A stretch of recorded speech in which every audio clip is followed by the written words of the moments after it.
Beredar video detik-detik mobil off-road keluar jalur dan menabrak 18 penonton. Peristiwa itu terjadi saat event Indonesia Off-Road Federation (IOF) Expo Jambi di Desa Kebon IX, Kecamatan Sungai Gelam, Kabupaten Muaro Jambi, Jambi, Minggu tanggal 15 Oktober tahun 2023. Video tersebut viral di media sosial, salah satunya diunggah akun Instagram @seputar_jambi_info.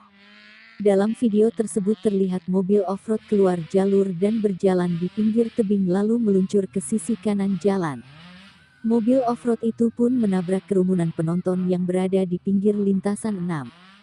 Insiden yang terjadi sekitar pukul 16.30 waktu Indonesia Barat itu menabrak 18 penonton, 15 orang berasal dari Desa Kebon Oks dan 3 lainnya dari luar desa, termasuk sopir mobil.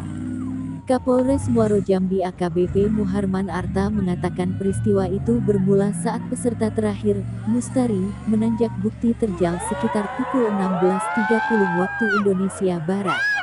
Akan tetapi, mobil off-road yang dikendarai Mustari ini keluar jalur dan berjalan di pinggir tebing kemudian meluncur ke sisi kanan jalan dan menabrak kerumunan penonton yang berada di pinggir lintasan 6.